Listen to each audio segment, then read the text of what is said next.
Hello and welcome to Writing and Publishing a DIY Guide, Episode 8, Getting Published. Now before we start, if you haven't already done so, please subscribe to the channel and like some of the videos. I really want to grow the channel and I want to help more people get started and getting the books started, finished and hopefully published. And the only way you can help me do that is just by liking and subscribing. Onto the video itself. I'm not done with talking about the actual writing side yet. I am going to go back to that, but I think at this stage really it's going to be helpful if we talk about your options for getting your book actually out there and published, so that you can be thinking about that while you're writing it. Now, the basic three options you've got when it comes to getting your book published and out there. We've got a vanity press,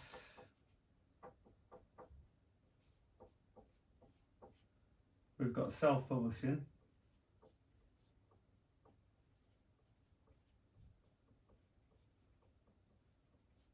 and we've got traditional publishing. I call it trad publishing for short. Okay.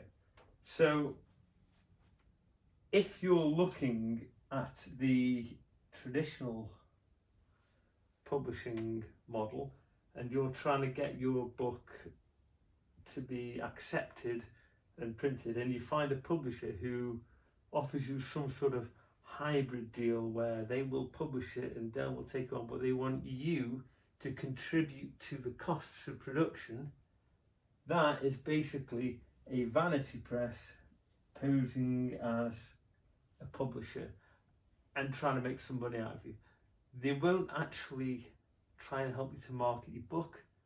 They won't really do any of the stuff that a good traditional publisher will do for you.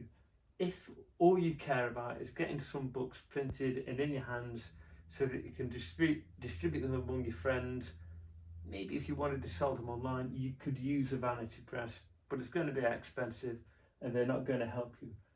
I would personally rule these out as an option. If a publisher wants money off you to contribute towards the cost of putting your book into production, walk away. Now, the next thing you're going to be thinking about is, okay, we're left with two options here, self-publishing and traditional publishing. Now, within traditional publishing, there are various ways into it, but there's two main options. Option one is through a submissions call.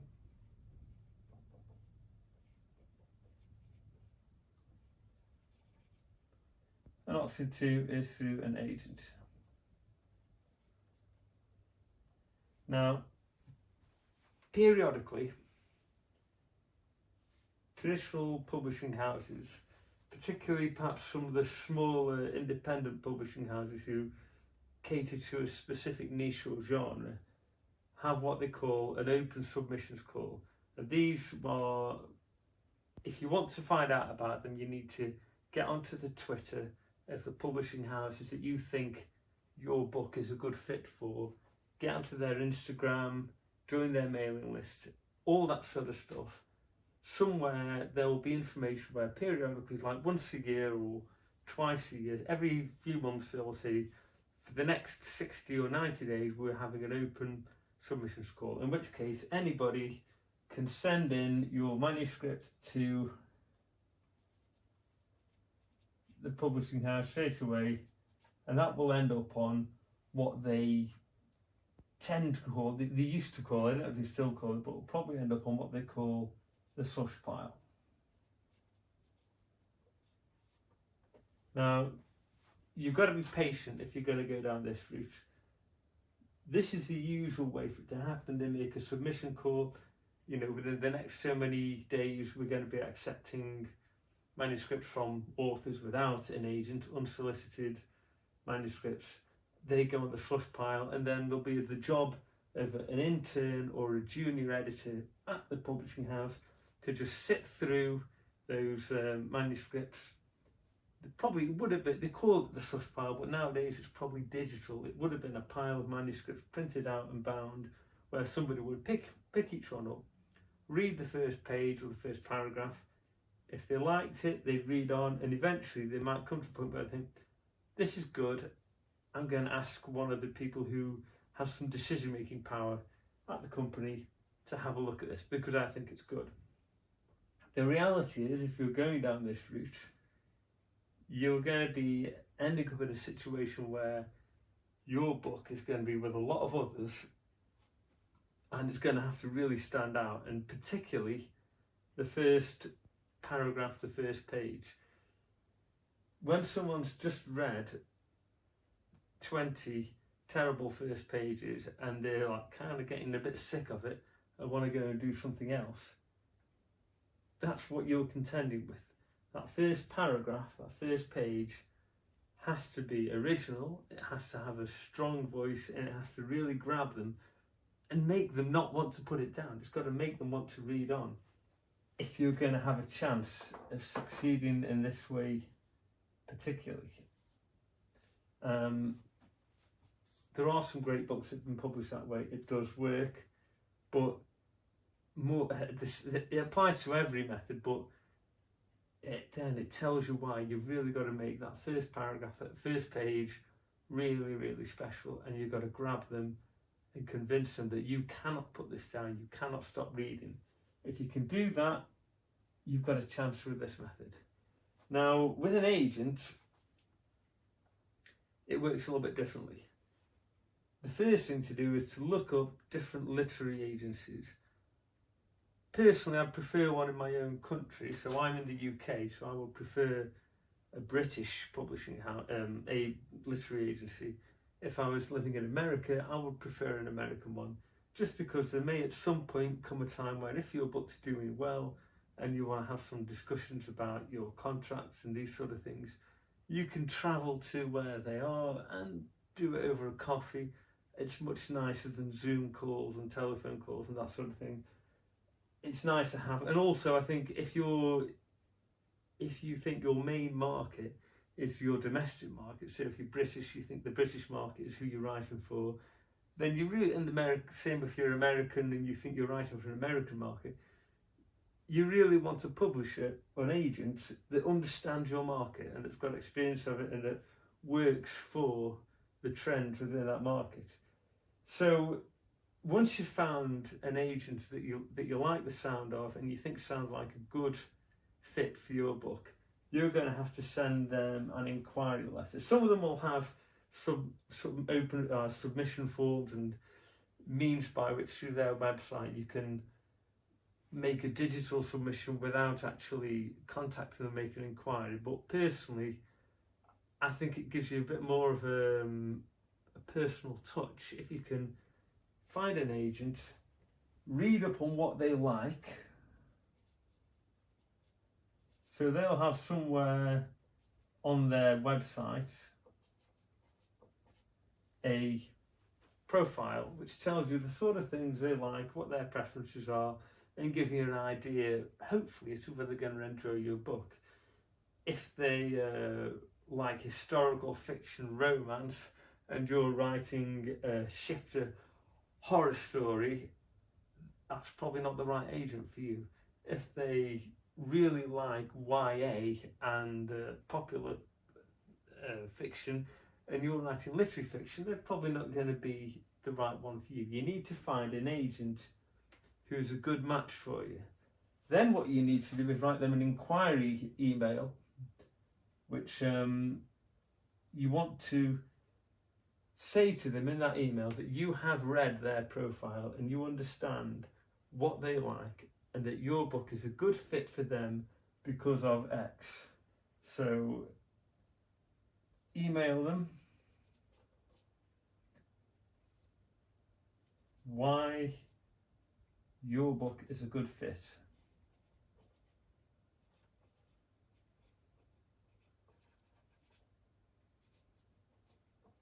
Hopefully, if they think that your book sounds like it might be a good fit for them, if they say, I read and publish and like a lot of YA urban fantasy, and you say I've written a YA urban fantasy story about vampires. This is roughly what it's about. This is what happens. These are the sort of themes that I've written about. Are you interested in taking a look? And they get back to you and say yes. Then you can send them your manuscript. If they like it, then that's another route into getting your book published. The only thing about the agent which you won't get through this method here is that cut. So obviously an agent is going to want a cut of royalties. They want to get paid. And that might sound bad, but an agent has probably dealt with a lot of books and dealt with a lot of publishers. They're probably better at negotiating a deal with the publisher. So even though they're taking a cut, you may be better off with an agent anyway. They also might have contacts in the film and the television industries, and they might have ideas about how to get your book translated into more languages and maybe sold abroad through foreign publishers. You shouldn't discount the use of an agent, unless you really know the publishing industry inside out and you've already got a lot of contacts. I think probably my preference would be to go for an agent so I could take advantage of their experience and their contacts.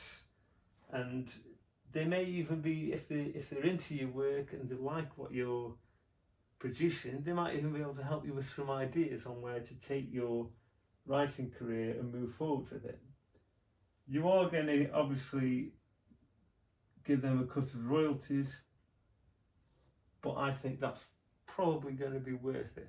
Again, if you're a member of the Society of Authors or the Authors Guild in America, I think it is, you can take any contracts that you're offered through these or these methods, and you can get them checked over by somebody who's got more experience to make sure you're getting a fair deal and it's a legitimate contract.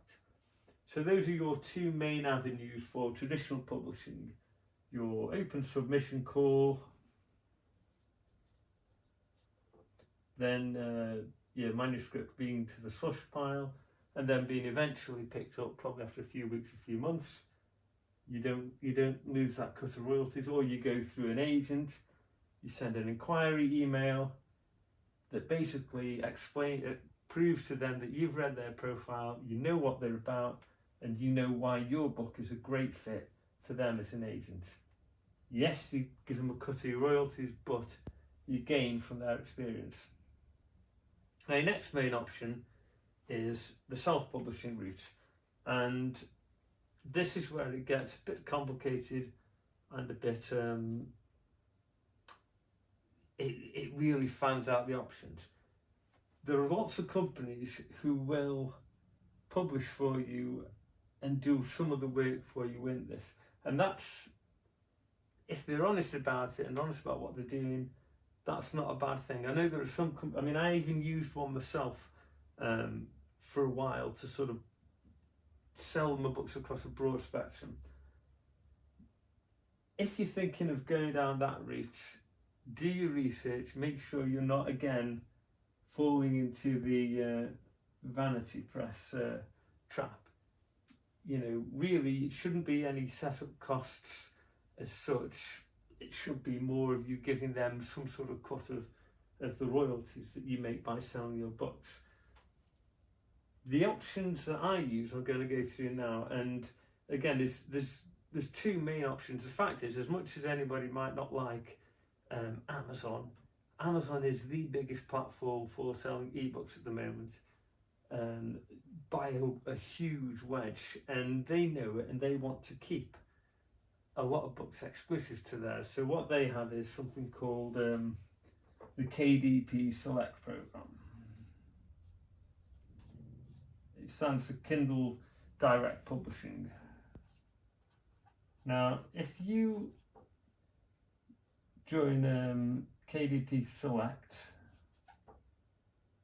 your books are going to be exclusively available on Amazon. your ebooks are. You can also publish paperbacks through the KDP program. Bit trickier to set up and to format your documents. And also I think that probably the platform and the trim sizes that they offer and the costs probably better suit things like illustrated self-help books and information books rather than fiction. That's just my experience.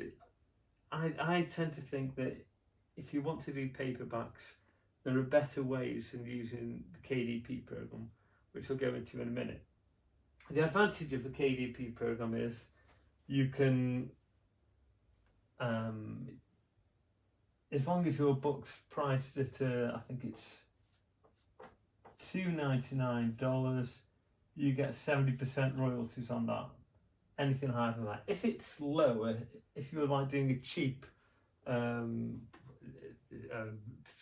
short story or novella or something, and you put it out at 0.99 cents, then it's less. I think it's 30% off the top of my head. And again, there is an upper limit, I think, for this 70%. But you're probably going to want to be selling your novel at between $2.99 and $9.99. That's probably what the sensible range is. And again, that should give you 70% royalties.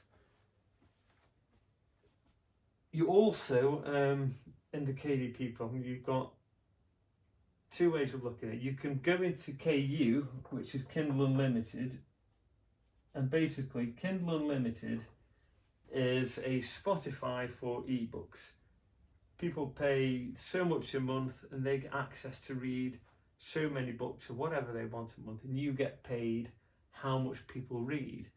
In the past, there have been all sorts of dodgy scams with Kindle Unlimited, where people putting links in books to send people to the back of the book at the start. And at the moment, it was something which had got a bit out of hand, but Amazon has cracked down on that and sorted that out. You don't get paid anything like as much for reads as for buys, but you can find that there's people who join Kindle Unlimited and will reread things that they really enjoyed reading, and so you can get paid twice from the same customer sometimes, or the same reader, whereas if they buy it, then they bought it, they own it, and you're not going to get paid from them again. The other option, aside to the KU, are your KDP Select free days. Now, with any 90-day period, you get something like 5 free days.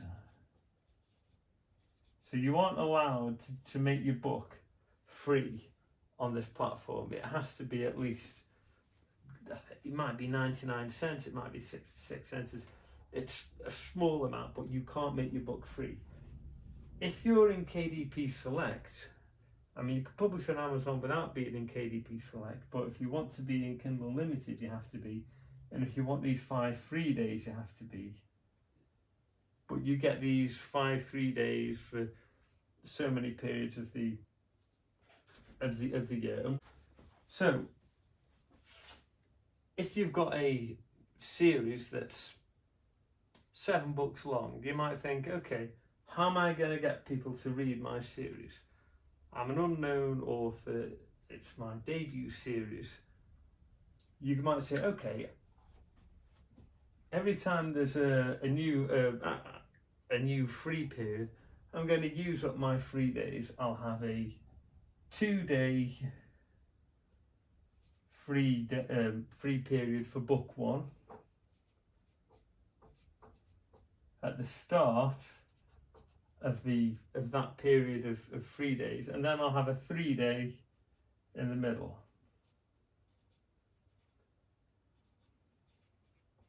For book 1 of that period, so that periodically people can pick up your book 1 for free, and you can hopefully get them into your story, get them into your writing. What you will find is if you do this alone, you won't get many free downloads. You might get a handful, depends what genre you're in. and what your SEO is like on your description page. If you want to boost these, there are lots of services you can use which promote books which are temporarily free, with a cover and a blurb. And the easy and obvious one to suggest using is something called Freebooksy.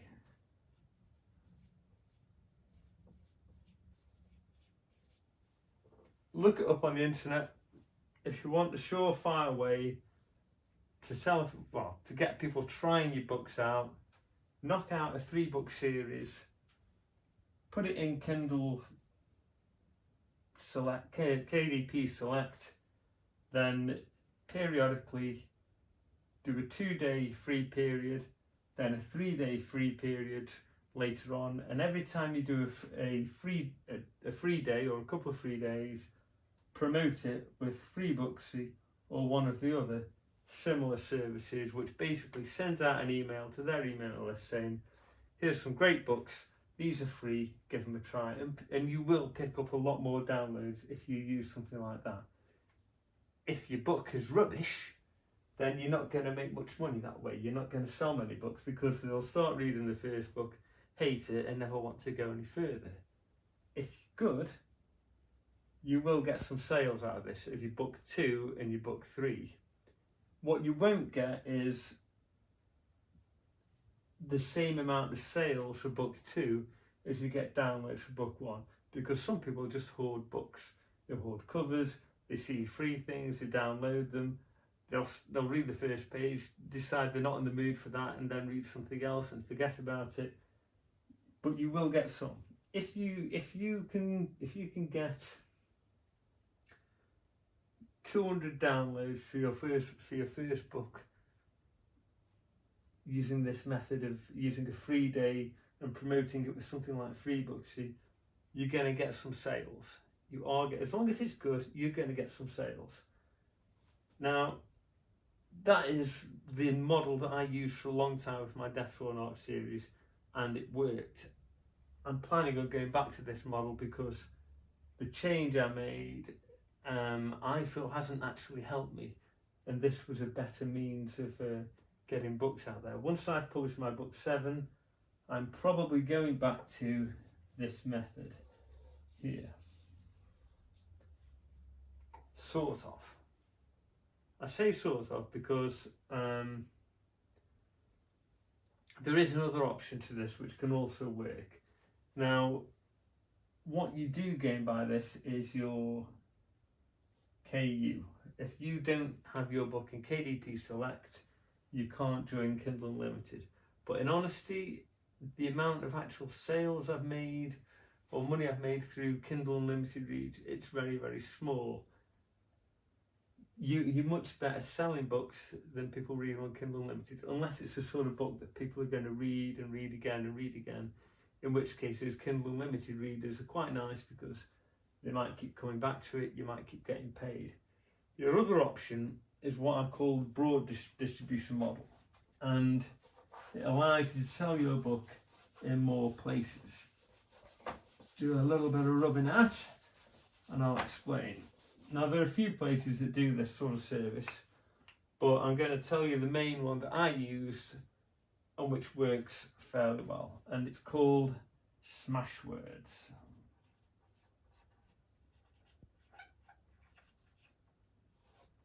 You can look it up online. Now, to publish on Smashwords, you need a Word document, and it needs to go through their Cruncher, they call it, I think, or something like that. And basically, it's a program which takes that Word document and converts it into all the various formats for all the different e-readers. So it can, I think you can even do Amazon as well, but I always did my Amazon separate. But you can do it for Barnes & Noble, Kobo, Apple Books. There's a whole list of books which, by publishing once with Smashwords, which you can buy books from itself, you also get it on various other platforms.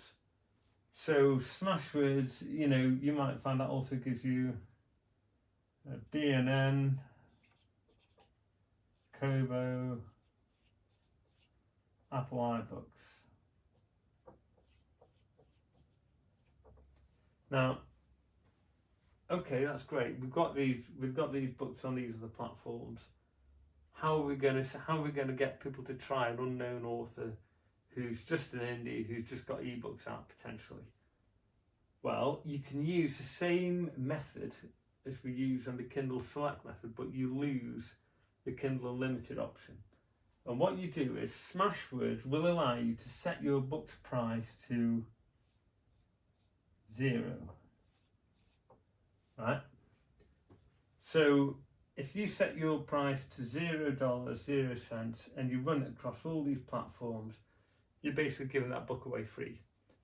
Some people don't like the idea of doing that, but if you've got a series, it's a good way of getting people to give your books a try.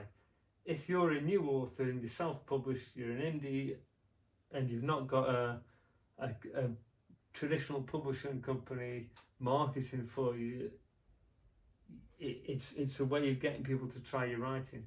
Maybe write a series on purpose just so that you can use this method to get people to give you a try.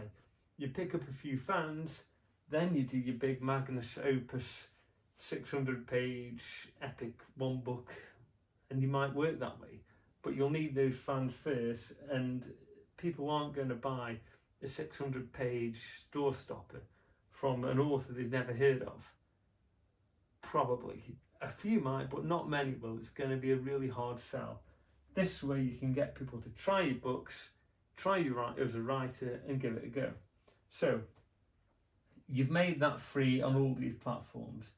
You can still use FreeBooksy to promote them, but now, instead of having to wait for the days when you happen to have booked it on a KDP Select free day, you can do one of these promotions whenever you like. And you can alternate between FreeBooksy and the various other services that do the same thing. So every month you can be promoting your free book to a different group of readers. And by the time you've been around the circuit, maybe more people will have joined the first emailing list that you set out on. You know, you can pick up readers using this. The question is, what about Amazon? There's no reason you can't also publish on Amazon. What you will find though is you need to get the book to be free on Amazon. The way to do it, there's various ways of doing it. You can, if people report that the book is available cheaper somewhere else for you, if there's enough of those reports, then Amazon will price match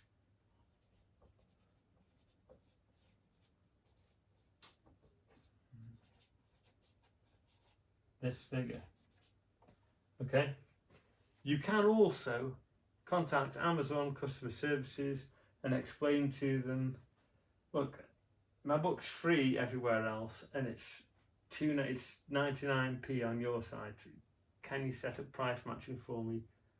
And in my experience in the past, they've always done that for me without a problem. So that way you can set it up so you can make your first book free.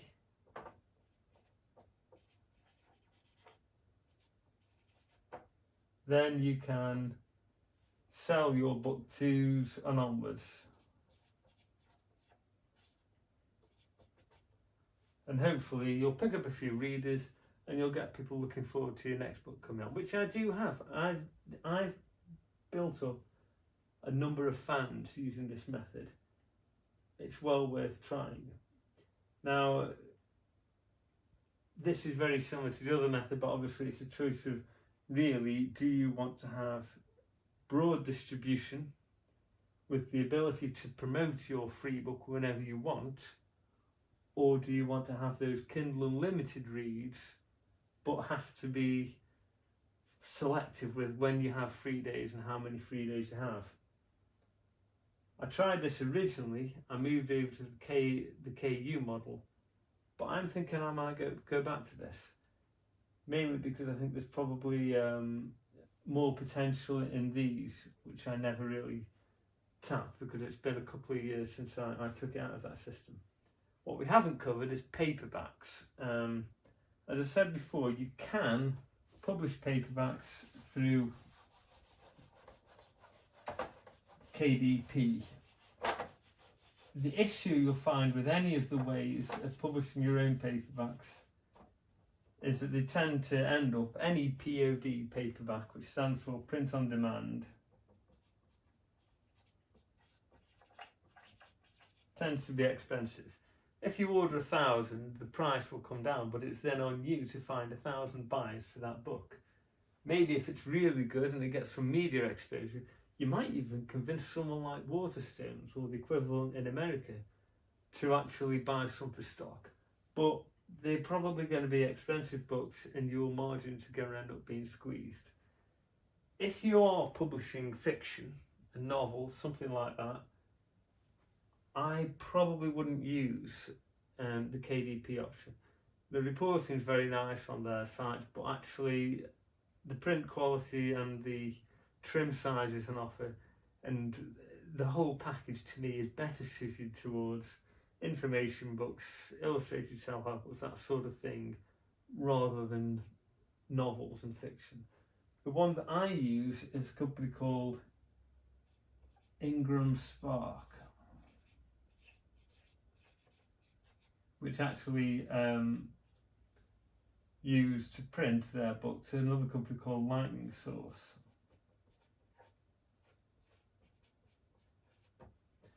Now, it's a bit trickier getting your book formatted for Ingram Spark.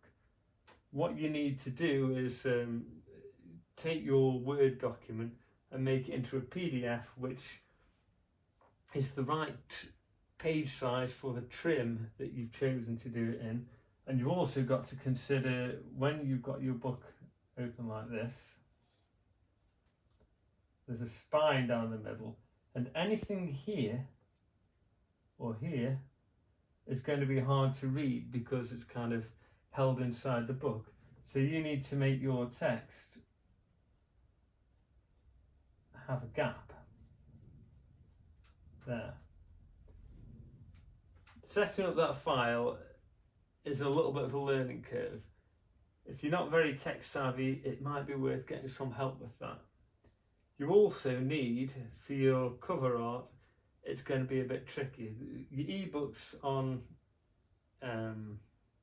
Amazon and Smashwords, it's pretty straightforward. You get a JPEG or a PNG file, you upload it, away you go. You can find people on Fiverr to produce a cover for you. If you want an epic fantasy cover, you're probably going to have to pay a bit more. But that's pretty basic to do on Amazon or Smashwords. Getting a cover uploaded is not a problem. With Ingram Spark, what you need is to download a template file, which is a PDF, which has got basically all these sort of markers on it, which tell you where the bleed is on the page, and you then need to send that to whoever produced your cover art, and they need to then send a PDF back which has got their cover within this, which has got the spine on it, the front and the back. Setting up that file and getting it right is a lot trickier. But once you've done that and you've got it published through Ingram Spark, it will eventually appear on Amazon and other booksellers as well. Barnes and Noble, Kobo, they'll all start selling that book as a paperback. The issue you're going to have is the amount of royalty you get, because the print costs are high, particularly if they're only ordering one copy, and they want to make some money as well on selling the book. So it's going to be a tricky one. You're never going to do as well as a self-publisher selling these sort of paperbacks as you would if you had a traditional publishing deal. Now, the last option you've got for publishing, I'll probably have to talk about another time because it's a whole other topic. But we've got your ebooks sorted, we've got your paperback sorted. How about your audiobooks? The one you need to look at for the audiobooks is a company called ACX. Now, they are part of Amazon. They're owned and run by Amazon, and they've got quite strict requirements on the audio file that you upload to them. You also need a cover file, but you do get good royalties on audiobooks you sell. When I produced my first audiobook, it was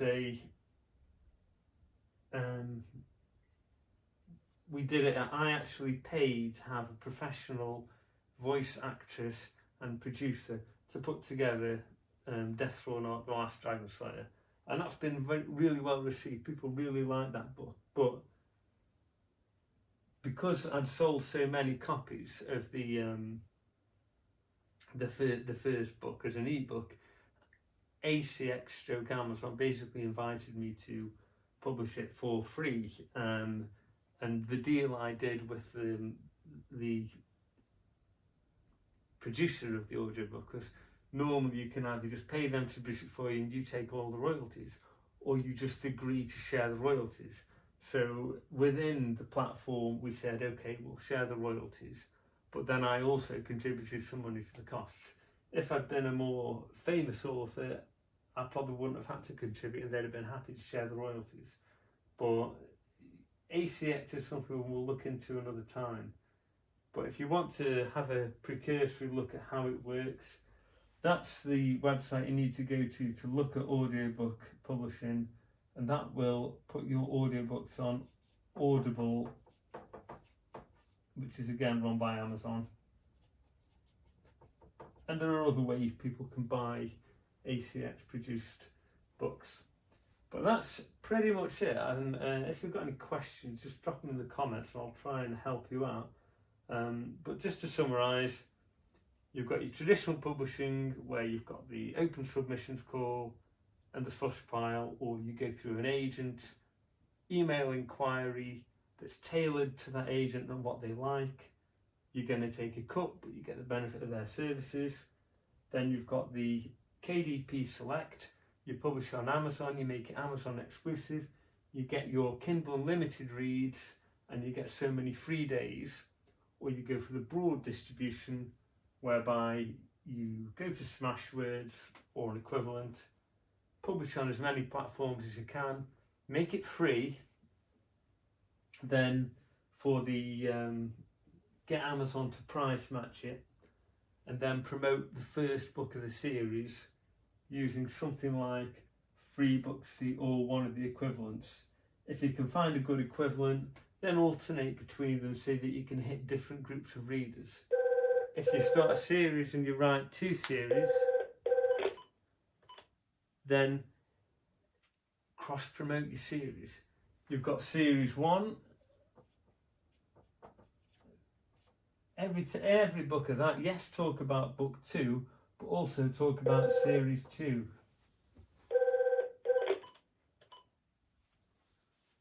Also talk about series 2. And that's pretty much the long and short of it. It's been a long one today and a complicated one. I'll maybe go back into some of these in some greater depth with some screenshots and some more detailed instruction later. But just as you're working towards finishing your novel, I want you to have an idea of what you can do with it afterwards and how you can sell it. And these are your main options. Hope it's been helpful. Again, as I said, I really want to help as many writers starting out as I can. And the only way I can do that is if people like and subscribe and share these videos. Thanks for watching, and hopefully I'll see you next time.